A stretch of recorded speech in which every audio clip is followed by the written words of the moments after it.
Hey everybody. So today I wanted to talk about the Glacite tunnels. I felt like yesterday's video was just a little bit of a bummer, just because of how negative I felt like I had to be about the Year of the Seal, and just the disappointment that I wanted to convey with all of that content. But today I want to talk about something way better, which is Glacite tunnels and Glacite mine shafts. I'm going to start by prefacing it by saying that the release was a little bit bungled for sure. They released it in multiple parts. They're still releasing, the additional parts to it. But it's been pretty fantastic, all in all, especially with the updates that they've made. Huge fan. So basically, for those who don't know, at Hotum 7, you unlock the Glacite tunnels, which add several new kinds of gemstones into the game. But then on top of that, add this mechanic called a Glacite mine shaft, right? You find these mine shafts randomly while you mine, and there's a pity system for it. But once you get inside, there are 4 types of corpses. The 3 main types are lapis, umber, and tungsten. Here's a tungsten right here. You'll see umber over here. These 2, umber and tungsten, require a special key to unlock, and then you get loot from them. And then lapis corpses are free to loot, so you don't need a key for them. The 4th special kind of corpse is the Vanguard corpse, which can only be found in Vanguard mine shafts and can have a chance of dropping a shattered locket, which is a 1 bill plus item. I think it's 1.1 bill right now. That's used to craft the Pendant of Devon, which is one of 4, 3 of which are yet to be released, like special new items that will grant a scaling tiered bonus. The first one you can see right here is the Pendant of Devon. You can see they give pristine and Glacite mine shafts. So eventually, once all 4 are released into the game, it'll probably be somewhere in the realm of 1 to 3 with the full set on. But the stats that it gives are great, so it's very sought after. So Vanguard corpses are excellent. But it also introduced Hotum 8, 9, and 10 into the game. Glacite powder as well as the new gemstones and the new resources, umber, tungsten, and Glacite. They're used for various different things. They're used for potions, for some crafting recipes, a lot of forge stuff. Very good addition to the game. Very good collections, great XP increase. You get quite a bit of XP for mining these new gems, and especially for mining like umber and tungsten and Glacite and stuff. So in that regard, I feel like the content that was added is enormous and pretty influential on the game. I mean, the Peridot gemstones alone are a huge deal because farming fortune is such an incremental and sought after stat that obviously Peridot was going to be the most expensive from the start. But you can make huge amounts of money crafting the perfect gemstones because the Peridot crystals and citrine crystals, etc., are far more rare than the nucleus ones are, like Jasper and Ruby. So yeah, there's tons of money to be made via the forge. There's tons of money to be made via just mining raw materials, tons of collections to increase. The Glacite tunnels themselves, while not well designed or laid out when they first came out, are now very well laid out. And when they made the changes to Hotum in the modernizing mining update, they absolutely hit the nail on the head. And so the Heart of the Mountain perks really synergize well with the type of powder that they are and what content that they should be benefiting at various different Hotum levels. So now there's a much more sensible progression of powder. You're not finding mithril powder, in Hotum tier 6, and you're not finding gemstone powder in Hotum tier 10. So that's really nice. I'm a fan of that. The rework to remove a lot of pristine from the game was great too, because as nice as it is, to have pristine, it was cool to make it a more rare and like end game stat. So you have to do things like put it on your Devon's drill, or get a pendant, or get Mining Master at Hotum 10 for 1 extra pristine. So I like that they made that a much more rare stat, and then started to integrate these like bonuses like gemstone spread and pristine more specifically into the Glacite mine shafts, which is kind of where I think they want to be pushing endgame players, and especially Iron Men, to do a majority of their mining. But yeah, I find that it creates interesting, repeatable content. It can be a little bit frustrating actually spawning the mine shaft, but I find that problem to be essentially solved by the act of doing Glacite commissions, because you're going to consistently work towards spawning a mine shaft. You can choose to stop at any point and just mine like Peridot or Aquamarine or whichever one you want to try to spawn. But yeah, you just keep doing commissions and slowly rack up your pity towards a mine shaft, at which point you're basically gaining crazy amounts of powder, 1,000 per commission, I believe. And then you're also gaining like 25k plus mining XP every single commission complete. So it's one of the best, if not, it might be the best, other than like flares maybe, pet leveling in the game. So that makes it, again, another piece of content that integrates really well. So for these reasons, and for way more reasons that I'm sure we'll get into in this video and others, I think that the Glacite tunnels and the Glacite mineshaft is probably the best developed piece of content that I've seen added into this game so far. And obviously I wasn't around for things like the release of dungeons and Enderman and Blaze Slayer and stuff, so I understand that those may have felt more impactful on the game.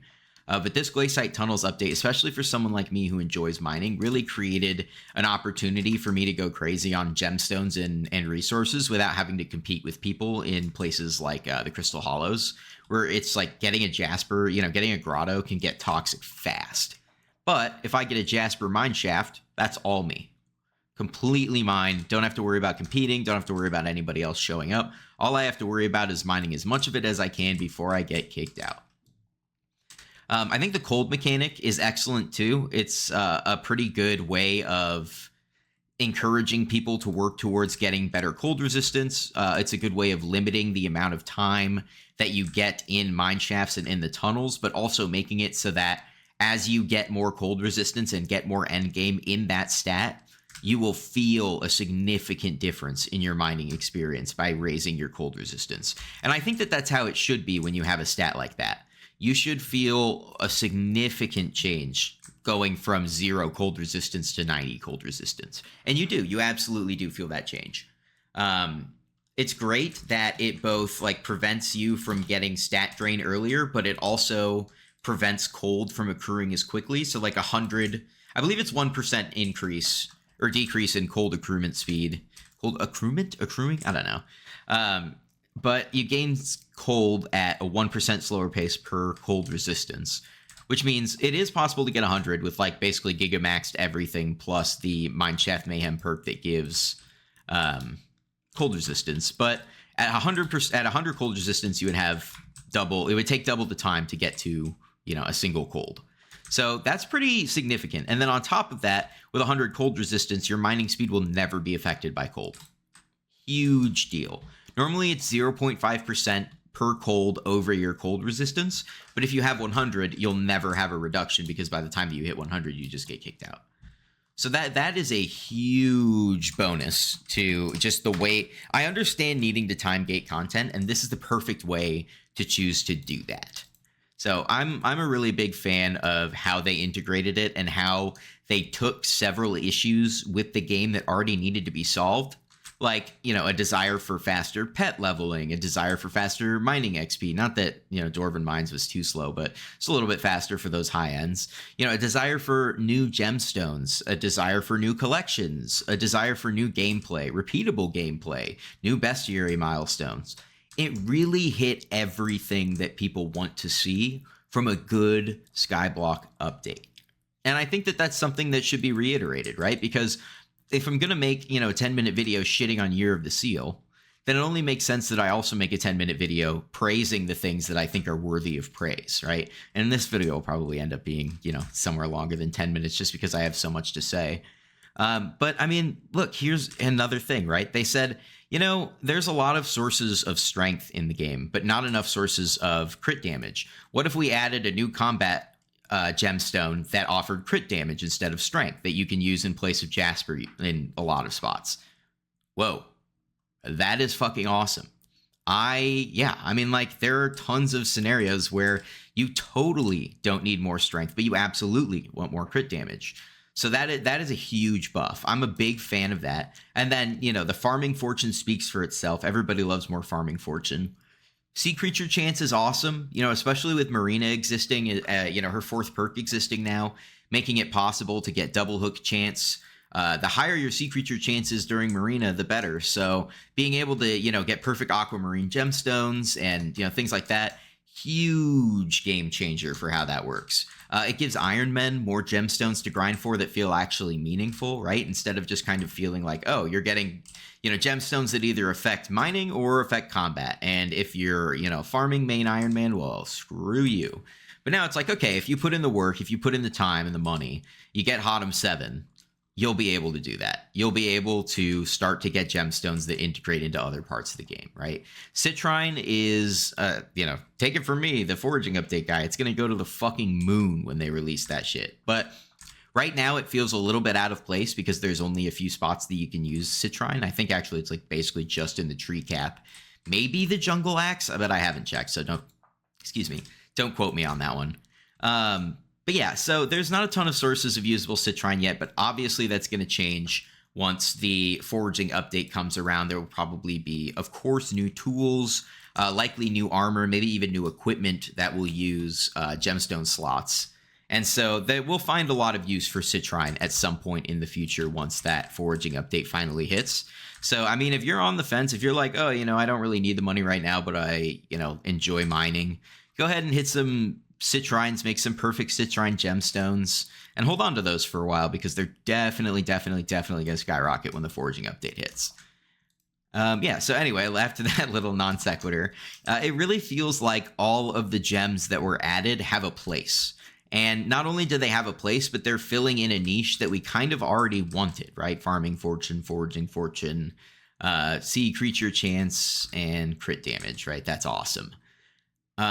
Previously, it was just combat and mining, and that just doesn't really feel as integrated with the game. So when I talk about, Year of the Seal, and I say it just doesn't fit with the rest of the game, this is a great example of something that does fit with the rest of the game, right? It's integrated well. It's new, good, balanced, fun content that benefits all parts of the game, but mostly the part of the game that it intends to, which is mining, right? The point is to make mining more fun and interesting, and that's exactly what they managed to do.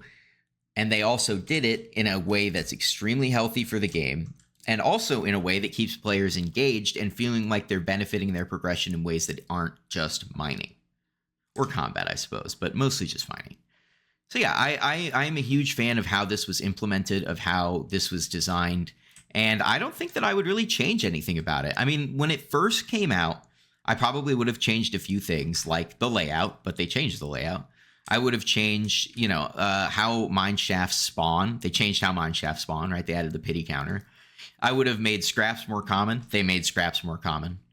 Okay, they pretty much took all of the positive feedback in stride and all of the negative feedback in stride and created what is almost a perfect piece of content. I'm having a tough time imagining what else I would add to this from a mining perspective. I'm incredibly excited for the Great Glacite Lake because obviously I'm a huge Glacite Tunnels nerd, and I'm also a huge fishing nerd. So I'm really excited to see how they managed to merge those two together.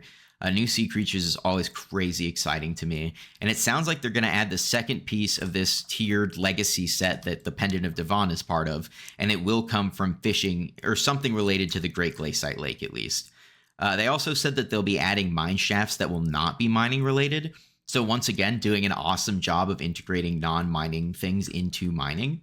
I think that skills should overlap more often than they do. And, that's just my personal opinion. But I shouldn't always have to just be training farming or just be training mining or just be training combat. It'd be nice to be training multiple things at the same time with new and interesting ways of doing things.